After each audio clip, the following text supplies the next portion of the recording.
नमस्कार। हिमाचल दस्तक में एक बार फिर आपका स्वागत है। मैं हूं आपके साथ मस्तराम दलाल। पेश करते हैं हिमाचल प्रदेश की प्रमुख खबरें। रेड अलर्ट के बीच हिमाचल प्रदेश के आज कई हिस्सों में मंगलवार का दिन भारी साबित हुआ। कांगड़ा जिला के शाहपुर क्षेत्र में आज बादल फटने से जबरदस्त तबाही हुई। शाहपुर के बो घाटी के स्पैडा और गढ़गून गांव में बादल फटने से आई बाढ़ के बीच 14 मकान बह गए। प्रशासन की टीम ने सूचना मिलते ही प्रभावित क्षेत्र का रुख कर लिया। गढ़जून में 10 घर और स्पैडा में 4 मकान व पशुशालाएं क्षतिग्रस्त हो गई और मलबे में जमी दोज हो गई। पशुशालाओं में मवेशी भी दब गए। बताया जा रहा है कि लोगों ने भागकर अपनी जान बचाई। वहीं जवाली के नियांगल गांव में नाले का बहाव मुड़ने से 15 घर खतरे की जद में आ गए। उधर चंबा जिला में हो रही मूसलाधार बारिश के बीच जनजीवन बुरी तरह से अस्त व्यस्त हो गया है। तीसा चंबा मुख्य मार्ग पर कांदला नाला उफान पर आने से चांजू से चंबा आ रही एक निजी बस आज सुबह करीब 8 बजे नाले के बीचों बीच फंस गई और इसमें करीब 20 से 25 यात्रियों ने बड़ी मुश्किल के साथ अपनी जान बचाई और लंबा इंतजार करने के बाद वहां से निकल पाए। वहीं चंबा को नूरपुर से जोड़ने वाला लाड़ू नूरपुर सड़क मार्ग भी जबरदस्त भूस्खलन की चपेट में आ गया, जिससे इस मार्ग का संपर्क पूरी तरह से टूट गया और ये यातायात के लिए यह मार्ग पूरी तरह से बाधित हो गया। मंडी जिला में कोटली धर्मपुर सड़क पर सुबह लैंडस्लाइड होने से सड़कों के दोनों ओर गाड़ियां फंस गई। इसी बीच कांगड़ा, मंडी, कुल्लू और चंबा इन जिलों में कई सड़क मार्ग बुरी तरह से यातायात के लिए प्रभावित हो गए हैं। लैंडस्लाइड के चलते लोक निर्माण विभाग को करोड़ों की चपत लगी है। पेयजल योजनाएं बुरी तरह से तहस नहस होगी और कई लोगों के मकानों, घरों और उनके मवेशियों को भी लैंडस्लाइड का खतरा बन गया है। चंबा जिला और ठियोग में भारी बारिश के बीच प्रशासन ने आज सभी शिक्षण संस्थानों में आज छुट्टी घोषित कर दी थी, जबकि मंडी, कांगड़ा और सिरमौर जिला के सभी शिक्षण संस्थानों को पहले ही छुट्टी घोषित कर दी थी। कल हिमाचल प्रदेश के 2 जिलों में ऑरेंज अलर्ट रहेगा। बावजूद इसके आज तमाम डिप्टी कमिश्नर ने यह कहा कि 2 जिलों में बेशक कल ऑरेंज अलर्ट है, बावजूद इसके कल यानी बुधवार को हिमाचल प्रदेश में सभी स्कूल और शिक्षण संस्थान सुचारू रूप से खोल दिए जाएंगे। इसका ऐलान करते हुए उपायुक्तों का कहना है कि बुधवार से हिमाचल प्रदेश के सभी शिक्षण संस्थान पहले की तरह निर्धारित समय पर खोल दिए जाएंगे और सभी टीचर्स और बच्चों को स्कूल आना होगा। कांगड़ा व मंडी में कल भी भारी बारिश का अनुमान जताया गया। मौसम विज्ञान केंद्र के अनुसार राज्य के इन 2 जिलों में भारी बारिश होने का ऑरेंज अलर्ट जारी किया गया। इसके अलावा चंबा, कुल्लू, शिमला, सोलन व सिरमौर में बारिश का येलो अलर्ट दिया गया है। मौसम विज्ञान केंद्र के अनुसार प्रदेश में 23 से 27 जुलाई के दौरान भी भारी बारिश होगी। इन 5 दिनों के दौरान भारी बारिश होने का येलो अलर्ट जारी किया गया है। हिमाचल प्रदेश हाई कोर्ट ने पेंशन धारकों के अधिकारों की रक्षा करते हुए एक बड़ा फैसला पारित किया। अदालत ने सख्त शब्दों में स्पष्ट किया कि कोई भी सरकारी निगम या डिपार्टमेंट वित्तीय तंगी का हवाला बनाकर अपने रिटायर्ड कर्मचारियों की पेंशन या उनके अधिकारों को लेकर उनकी पेंशन, पारिवारिक पेंशन को नहीं रोक सकता। सेवानिवृत्त कर्मचारियों को समय पर वित्तीय लाभ देना प्रबंधन की कानूनी और नैतिक जिम्मेदारी बनती है। ये आदेश पारित करते हुए न्यायाधीश अजय मोहन गोयल ने दिवंगत कर्मचारी के कानूनी वारिसों द्वारा दायर याचिका को स्वीकार करते हुए ये फैसला सुनाया। मामले के अनुसार याचिकाकर्ता के दिवंगत पिता एग्रो इंडस्ट्रीज कॉरपोरेशन में प्रोडक्ट्स मैनेजर के पद पर कार्यरत थे। राज्य सरकार के स्वामित्व वाले नियमों में 1 अप्रैल 1999 से 2 दिसंबर 2004 के बीच एक विशेष कॉरपोरेट सेक्टर पेंशन योजना लागू की गई थी। प्रार्थी के पिता ने इसी योजना की अवधि के दौरान 24 सितंबर 2001 को स्वैच्छिक सेवानिवृत्ति ली थी। इसके चलते बयान में अनुसार पेंशन पाने के पूरी तरह हकदार बन गए थे, लेकिन पेंशन का लाभ न मिलने पर उनकी पत्नी ने साल 2022 में हिमाचल प्रदेश हाई कोर्ट में याचिका दायर की। हालांकि मुकदमे की सुनवाई के दौरान ही पत्नी का भी निधन हो गया और उनके स्थान पर उनके बच्चों को कानूनी वारिस के तौर पर रिकॉर्ड पर लाया गया। संबंधित निगम ने कोर्ट में यह स्वीकार किया कि कर्मचारी का पेंशन का दावा पूरी तरह सही है, लेकिन कॉरपोरेशन भारी वित्तीय तंगी से गुजर रहा था। इसके चलते वह भुगतान करने में फिलहाल असमर्थ है। इस पर हिमाचल प्रदेश हाई कोर्ट ने सख्ती के साथ कहा कि एग्रो इंडस्ट्रीज निगम या तो सफेद हाथी है या फिर यहाँ पर कॉरपोरेशन की नीयत में ही खोट है। कोर्ट ने निगम के इस ढुलबुल रवैये पर सख्त नाराजगी जताते हुए कहा कि तुरंत प्रभाव से पीड़ित परिवार को राहत प्रदान की जाए।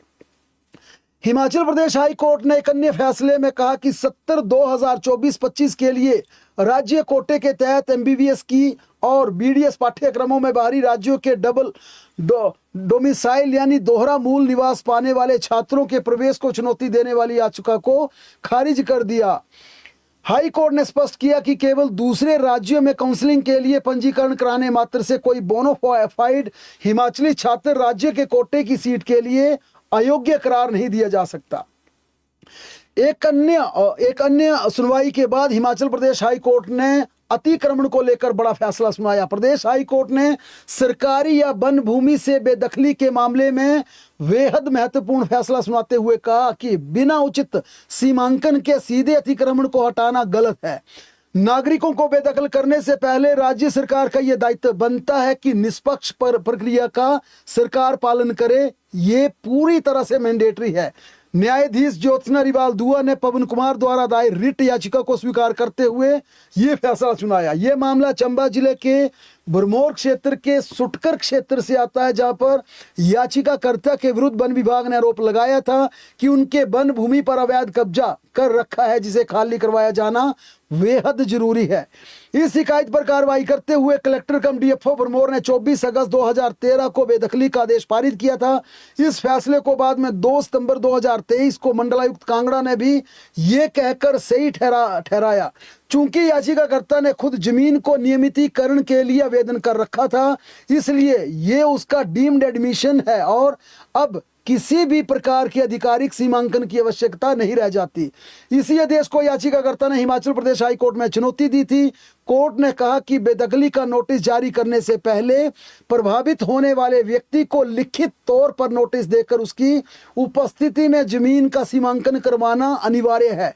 यदि कोई पक्ष नोटिस के बाद भी उपस्थित नहीं होता तो फिर एक तरफा पैमाइश हो सकती है। इसके बाद ही पर्याप्त साक्ष्य और गवाही को मौका देकर एक स्पष्ट आदेश पारित होना चाहिए। हिमाचल प्रदेश हाई कोर्ट ने यह भी साफ कर दिया कि वन संरक्षण अधिनियम 1980 के लागू होने यानी वर्ष 1980 से पहले वर्ष 1966 से चले आ रहे कब्जे के कानूनी प्रभावों को इस तरह नजरअंदाज नहीं किया जा सकता। इन्हीं टिप्पणियों के साथ हिमाचल प्रदेश हाई कोर्ट ने डिविजनल कमिश्नर कांगड़ा के 2 सितंबर 2023 के बेदखली आदेशों को भी रद्द कर दिया। कांगड़ा बिलासपुर जिले के सीबीएसई स्कूलों में प्रिंसिपल की नियुक्ति सरकार ने कर दी है। कांगड़ा के सीबीएसई स्कूलों में 20 प्रिंसिपल और बिलासपुर के सीबीएसई स्कूलों में 7 प्रिंसिपल्स को मेरिट के आधार पर नियुक्ति दी गई है। शिक्षा सचिव ने प्रिंसिपल्स को जल्द ज्वाइनिंग रिपोर्ट देने की रिपोर्ट मांगी है। हिमाचल प्रदेश शिक्षा विभाग ने सभी जिला उपनिदेशकों को सेवा में कार्यरत ऐसे शिक्षकों की पहचान करने के निर्देश जारी किए हैं जिन्होंने अभी तक शिक्षक टैट उत्तीर्ण नहीं किया है। विभाग ने इस संबंध में सभी जिलों से 15 दिन के भीतर विस्तृत रिपोर्ट तलब की है। शिक्षा निदेशालय द्वारा जारी पत्र में कहा गया कि सुप्रीम कोर्ट के आदेश तथा राज्य सरकार के निर्देशों के अनुसार सभी पात्र सेवारत शिक्षकों को 31 अगस्त 2028 तक मैंडेटरी रूप से टैट उत्तीर्ण करना अनिवार्य होगा। लिहाजा ऐसे कितने कार्यरत टीचर्स हैं जिन्होंने टैट नहीं किया, 15 दिन के भीतर इसकी रिपोर्ट सरकार को देनी होगी। राज्य सरकार के सरकारी स्कूलों में कमजोर विद्यार्थियों के लिए स्कूलों में अब रोजाना 0 पीरियड लगेंगे। इसके तहत कक्षा 6ठी से 12वीं तक के छात्रों के लिए 12 सप्ताह तक प्रतिदिन 45 मिनट का अनिवार्य 0 पीरियड संचालित किया जाएगा। ग्रीष्मकालीन अवकाश वाले स्कूलों में 0 पीरियड 17 अगस्त से शुरू होगा, जबकि अन्य स्कूलों में तुरंत प्रभाव से इसे शुरू कर दिया जाएगा। प्रदेश में भारत स्काउट्स एंड गाइड संगठन के संचालन को लेकर एक बड़ा प्रशासनिक बदलाव किया जा रहा है। प्रदेश सरकार अब स्कूल और कॉलेज विंग के लिए अलग अलग प्रमुख नियुक्त करने की तैयारी में है। दरअसल इससे पहले प्रदेश सरकार ने स्काउट्स एंड गाइड्स की जिम्मेदारी आशीष कोहली को सौंपी थी। हालांकि इस फैसले का कॉलेज शिक्षकों ने जबरदस्त विरोध किया था। इसी कड़ी में अब सरकार स्कूल और कॉलेज दोनों विंग के लिए अलग अलग स्काउट्स एंड गाइड्स के प्रमुख तैनात करेगी। इसका प्रपोजल तैयार कर लिया और जल्द इसकी नोटिफिकेशन भी जारी कर दी जाएगी। प्रदेश सरकार ने पर्यटन क्षेत्र से जुड़े वाहन संचालकों को बड़ी राहत देते हुए ऑल इंडिया टूरिस्ट परमिट वाले वाहनों की अधिकतम संचालन अवधियां 12 वर्ष से बढ़ाकर 15 वर्ष कर दिया। जाहिर तौर पर यह केंद्र सरकार का फैसला है, केंद्र सरकार ने इसकी नोटिफिकेशन जारी कर दी थी। हालांकि हिमाचल में यह लंबे समय से मामला लंबित था, लेकिन आज परिवहन विभाग ने इसकी नोटिफिकेशन जारी करते हुए स्पष्ट कर दिया कि हिमाचल प्रदेश में टैक्सी अब 12 की बजाय 15 साल तक चलाई जा सकती है। लेकिन इसका अर्थ ये नहीं कि वाहनों को बिना जांच पड़ताल किया, बिना दस्तावेज किए ही सड़कों पर दौड़ाया जा सके। साथ ही यह भी कह दिया कि सभी वाहनों को मोटर वाहन अधिनियम और परिवहन विभाग के नियमों के तहत समय समय पर फिटनेस प्रशिक्षण, वैध बीमा, प्रदूषण नियंत्रण प्रमाण पत्र और अन्य आवश्यक औपचारिकताएं पूरी करनी होगी। मुख्यमंत्री सुखविंदर सिंह सुक्खू ने बीती देर शाम तकनीकी शिक्षा विभाग के तकनीकी रोजगार हेतु पोर्टल का शुभारंभ किया। यह पोर्टल एक व्यापक डिजिटल प्लेटफॉर्म के रूप में विकसित किया गया है, जहां छात्र अपनी प्रोफाइल, अपने कौशल क्षमताओं का प्रदर्शन, प्रशिक्षण एवं प्रमाण पत्रों का विवरण अपलोड कर सकेंगे।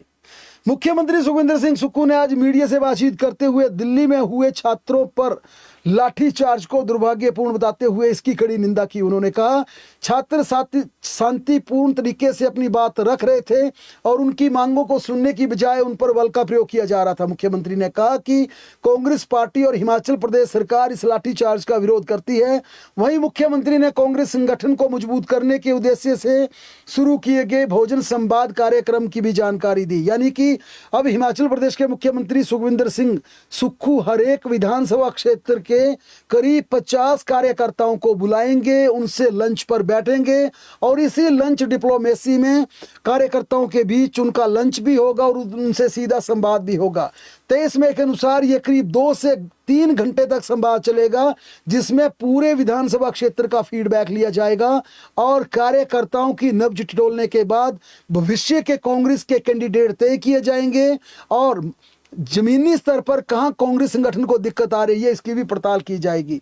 इस नई पहल के तहत मुख्यमंत्री के सरकारी आवास में आज विधानसभा क्षेत्र पच्छाद और चौपाल के कांग्रेस कार्यकर्ताओं को आमंत्रित किया गया और उनके साथ लंच का आयोजन भी किया गया। मुख्यमंत्री ने कहा कि मजबूत संगठन ही मजबूत सरकार की नींव होता और कार्यकर्ताओं से सीधे संवाद कर क्षेत्रीय समस्याओं तथा सरकारी योजनाओं के क्रियान्वयन में फीडबैक लिया जा रहा है। उधर राजस्व मंत्री जगसिंह नेगी ने एक बार फिर संगठन की ताजपोशी पर सवाल खड़ा करते हुए कहा कि जयचंद तथा भगोड़े नहीं चलेंगे। उनका कहना था कि संगठन में उन्हीं लोगों को स्थान मिलना चाहिए जो पार्टी के लिए निष्ठावान और समर्पित हो। हिमाचल प्रदेश सरकार ने किसानों, बागवानों और कामगारों को राहत देते हुए कृषि ऋण ब्याज अनुदान योजना लागू कर दी है। योजना के अनुसार हिमाचल प्रदेश राज्य सहकारी कृषि एवं ग्रामीण विकास बैंक से 3 लाख रुपए तक का दीर्घकालीन ऋण, कृषि ऋण लेने वाले पात्र ऋण धारकों के 31 मार्च 2025 तक के संचालित बकाया ब्याज को 25% राज्य सरकार वहन करेगी। सहकारी कृषि एवं ग्रामीण विकास बैंक के अध्यक्ष संजय सिंह चौहान ने बताया कि योजना का लाभ लेने के लिए पात्र ऋण धारकों को 31 दिसंबर 2026 तक अपने डिफॉल्टर खातों की बकाया किस्तें और अन्य देय राशियां जमा करवानी होगी। इसके तहत पात्र ऋण धारकों को नियमित ब्याज में 25% की छूट मिलेगी, जबकि पैनल ब्याज और कानूनी शुल्क भी पूरी तरह से माफ कर दिया जाएगा। हमीरपुर जिला के मनोज स्थित पेट्रोल पंप पर आज सुबह टैक्सी किराए को लेकर विवाद खूनी झड़प में तब्दील हो गया। एक यात्री ने टैक्सी चालक की कथित तौर पर लात घूंसों से बेरहमी से पिटाई कर दी, जिससे चालक गंभीर रूप से घायल हो गया। घायल चालक को उपचार के लिए हमीरपुर के अस्पताल में एडमिट करवाया गया। वहीं पुलिस कार्रवाई के दौरान आरोपी ने पुलिस कर्मचारियों के साथ भी हाथापाई कर दी। अब इस पुलिस पंगे के बाद आरोपियों के खिलाफ सख्त कार्रवाई की जा रही है। बहरहाल प्रदेश की तमाम बड़ी खबरों के लिए लगातार जुड़े रहे हमारे साथ, देखते और पढ़ते रहे हिमाचल दस्तक।